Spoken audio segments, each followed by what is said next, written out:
Hello and welcome to Give It a Go with Jake. Today we're giving a butternut squash and sweet potato soup a go. I've got some herbs and spices and some ingredients there, and my secret weapon as well.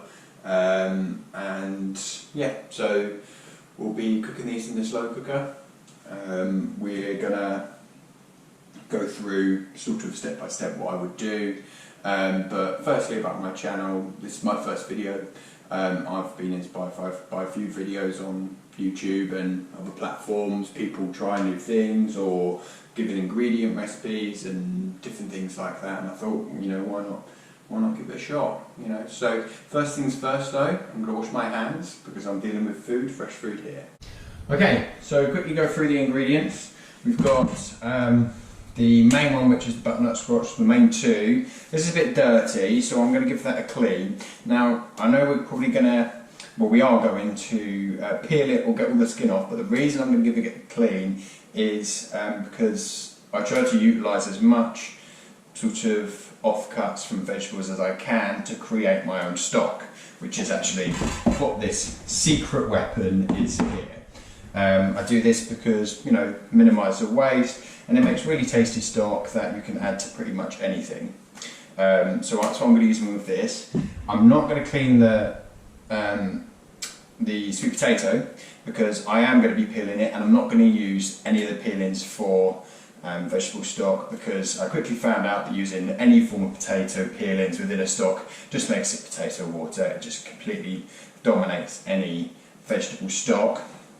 I mean, if you're minimalist, you can really just use those two, chopped tomatoes, we get the coconut milk, I like to keep it a creamy-ish soup, salt and pepper, and that should be fine because the flavours of these two main ingredients should carry the soup through. But I think the sweetness of these goes well with a curry-ish flavour, so I'm going to be having some fresh ginger, and there's a chilli. It doesn't look much like a chilli to you guys, but it's actually a dried chilli, one of my own ones I grew last summer, and I grew so many I didn't know what to do with or how to store them, so I've frozen a bunch and dried a bunch, and it's really useful because it just seems to last for ages.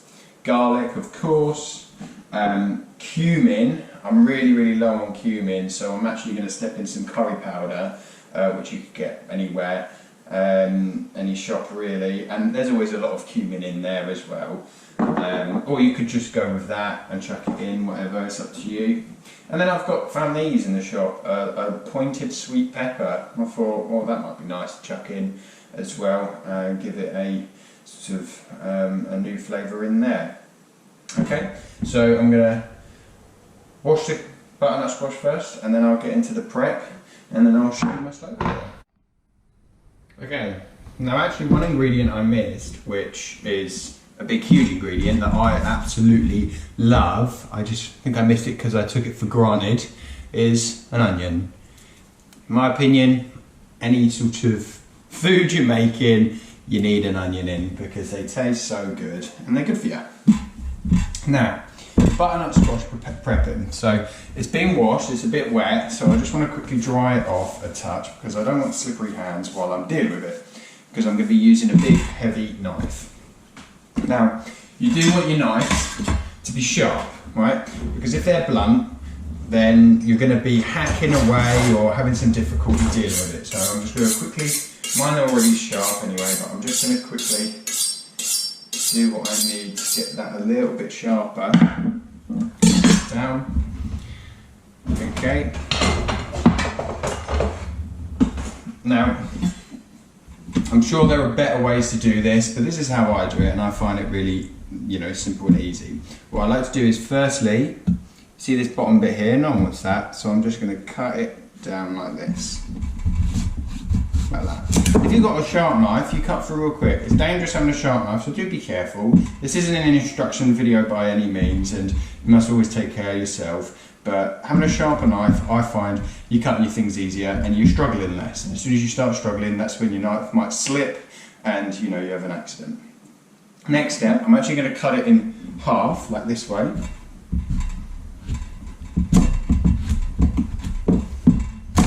There we go, and always have a firm grip on it with the other hand as well. And then it's easier to manage. I'm not going to use like a normal peeler on this because the skin's so thick, it's just too tricky. So the next step is I'm going down this side like that. Now this might not be the best way. People might go, oh, you're losing some like flesh there or whatever, but I find it safer. You get the thing off easier, and using one of these is a pain. You know, it's quite tricky to get to, and then I'm having to wriggle it and push it down. I mean, I guess that was easier. You could use that if you find it easier, but I like using a knife and getting all like the cuts off here. Okay, so I'm just going to make my way round. Okay, that looks pretty good for now. We'll just get all these to the side. As I said earlier, I'm going to use them for vegetable stock, but that won't be in this video. That'll be a whole separate video because I could go into it a bit more. Now there you've got the inside. I'm not going to use them, but I'll get to them in a bit. Now this bit, the other end, what's coming off. Again, someone could say, oh, you could do that better because there's flesh there, but I'm going to use it for stock, so it's not actually wasted. Go all the way down. Down. Okay, so I can see a little bit there, and these bits in here. So what I'm actually going to use to get them out is a trusty old spoon, and that's teaspoon size. I'll do that in a bit because that's easier. So I'm going to cut this into a quarter. Get that out of the way. What I might actually do is pop that in a bit of Tupperware. Okay, I'm just going to chuck the offcuts in a bit of Tupperware. Now, when I'd finish, if I've not got enough if I finish, I've not got enough vegetable offcuts to make a stock straight away, I just chuck them in something like this. Chuck them in the freezer. And then they last for ages. And then next time I do a big meal that's got loads of vegetable offcuts, I can then add them to it. So this, however, is a lot easier because you just get the spoon, get a bit of force behind it. You're not going to hurt yourself because it's a spoon, and just scrape it off. Because it's curved, the butternut squash is curved on the inside. Look how easy that was. You just scrape it down, bosh, there you are. Then that's ready to be used. Now, as you can tell, I'm not a cameraman nor an editor. And this is just me giving it a go. That's the purpose of this channel, give things a go. I've done this quite a lot, but I'm so glad when I first gave it a go, there were other videos online telling how to cut a butternut squash. You know, what flavours to have in a soup. Oh, now this is going to get a bit tricky, so what I might do is I might push it down a bit with my other hand. The blade of the knife's going straight down, and I'm in control of the squash. Look at that, that's a bit annoying. I'm just going to scrape that little bit out. And I guess it's just been blended in the soup, so I guess it doesn't really matter. But there we go.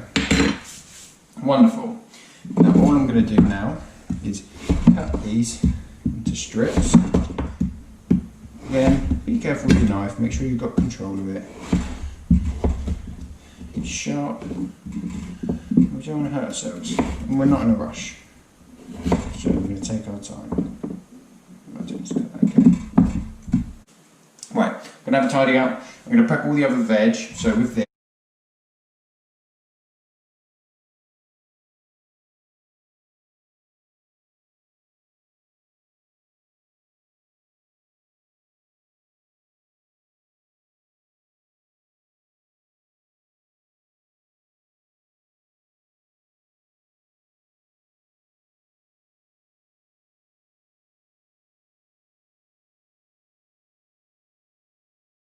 so cutting out, it's not too fine. I'm using a different knife now because I'm using that big one. It's like wielding a sword sometimes, and I'm getting back down more into the nitty gritty. So I don't want a big, huge, massive knife. I want a little one. Now, the flavouring, right? So usually I wouldn't really use a curry powder because I use homemade flavourings. Ginger is a big hitter with soup, with anything spicy. It's so nice. Garlic, you can't go without. My garlic's actually got some sprouts on it, but I'll just cut them out, it'll be fine. It's not going to get us. And I'd use a lot of cumin, but I'm so low. I love the cumin. But of course, if you don't want it to be a curry soup, you know, butternut squash, pepper and sweet potato, you can add a bit of, I don't know, Cajun in, paprika instead, or even just have it on its own, because the flavours of those vegetables are so yummy. And we've got a bit mad with chilies in everything over the past few weeks, so then we started cutting chilies out of a lot, but I love a chilli and I want it back, so I'm going to chuck one in. It's not going to blow our heads off because there's so much vegetables there. Right, now I'm going to move to the larger blade because it's easier to, I don't know, cut it up finer in a way, because you can go like that. Now, this is not an instructional video. I'm not a professional. I've worked in a kitchen for a few years, but mainly as assistant chef. But I love cooking fresh. What I want to do, as I said, it's all going to be blended later, but the more diced this is and the finer it is, the more, oh, I can smell that ginger, it smells so yummy. Yeah, the more diced it is, the more flavour gets released. So I'm actually going to do it all nice and as fine as I can. You might see me using my finger to push stuff off the blades. It's because I'm willing to. You be careful. And I get a comment going, oh, I've done a new recipe and I cut it your way and I cut my finger off. This is not an instructional video. If you want to do it your way, you do it your way. This is me doing it my way, but do be careful. So that's going in. Now, the dried chilies. Look, I'll actually show you how I've got them hanging up. Here, that's with a bit of rosemary, but I made these ages ago and hung them up to dry. I literally just threaded, I don't know if you could see, threaded a bit of string through them all to tie them up. Some of them went a bit like that. Some of them didn't make it to be in red the whole way. Loads of them were black actually when I tied these up, and then they went red. But it's so easy because then you've got chilies forever. You could break them down into chili flakes, or you could freeze them when they're fresh. I wouldn't recommend freezing them dried, what's the point? But here we go, I'm just going to cut this up, it like literally flakes away like that.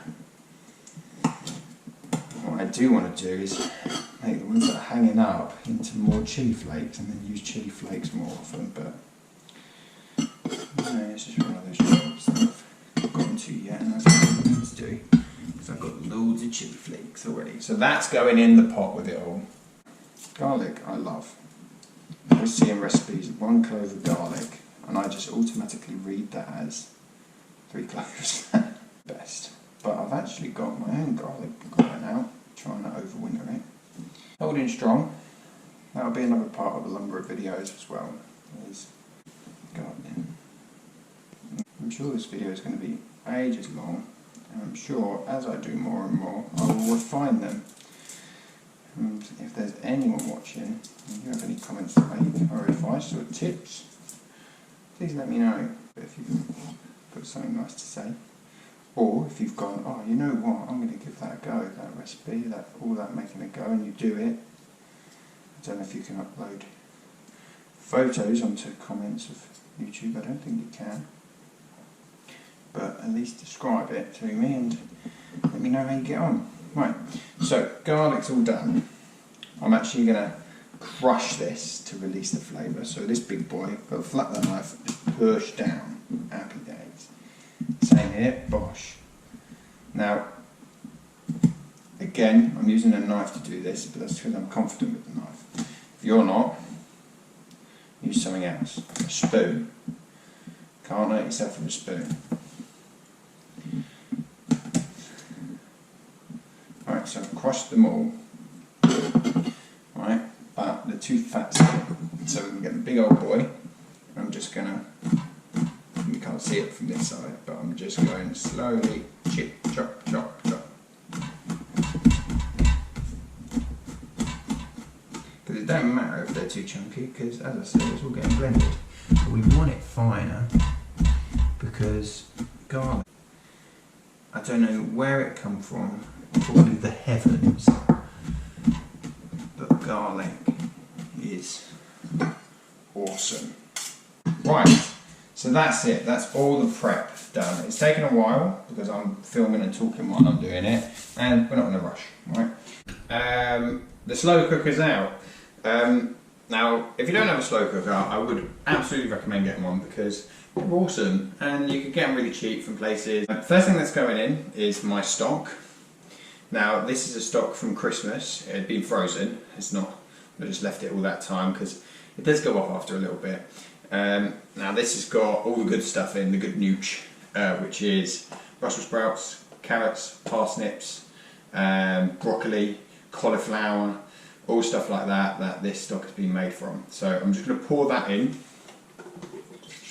straight away. It doesn't really matter what order it all goes in because it's all going in the slow cooker to slowly cook. I'm going to end this thing for now, but that will go away. And what's all the veg that I've prepped, right? And I'm just going to pour it all in. Maybe I should have done this first because the stock might splash up. But it's all going in. So this is coconut milk. Give it a shake because it's been in our cupboard for a little while and it's probably going to be rock hard. I'll do that in a bit. Chopped tomatoes, again, chopped tomatoes. Get whatever one you want.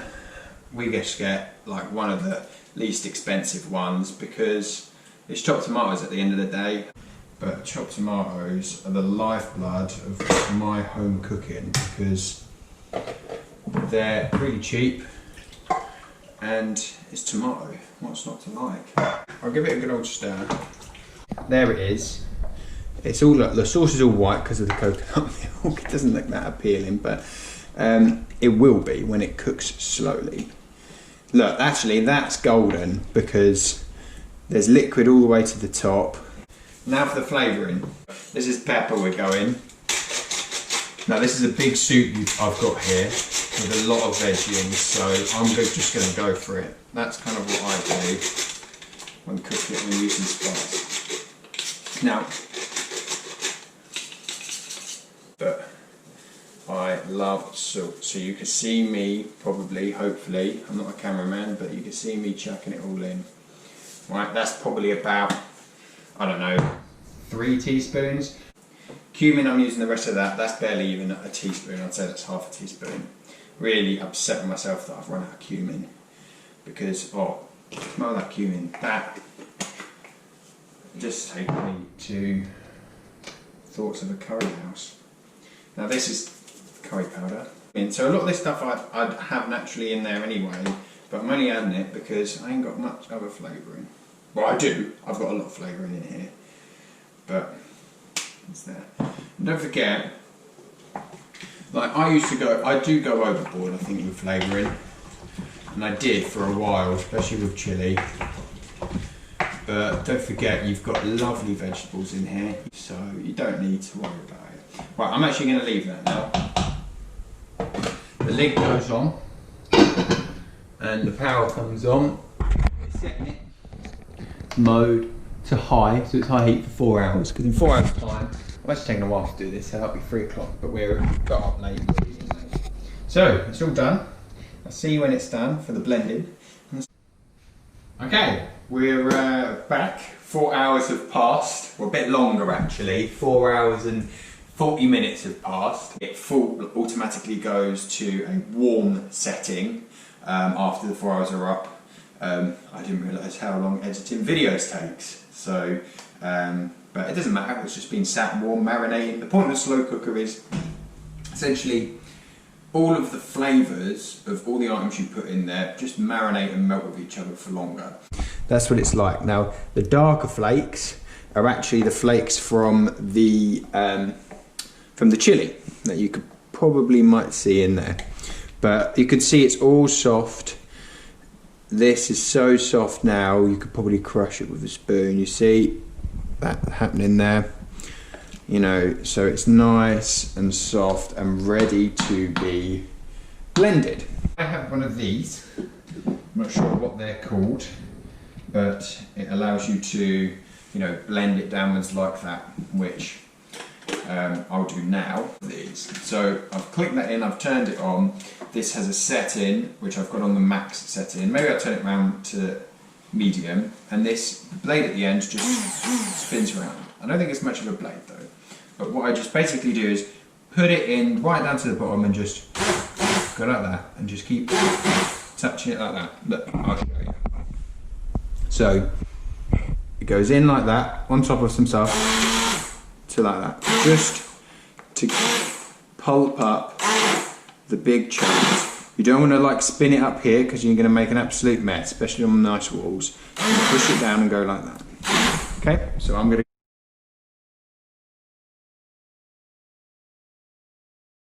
to... okay, so we've blended it.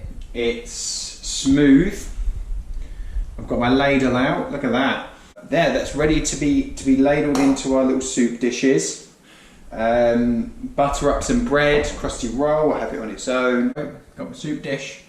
Just gonna have one ladle, 2 ladles or 1.5. There we go. 1, 2. There's still so much in there. See, that's the thing with a slow cooker.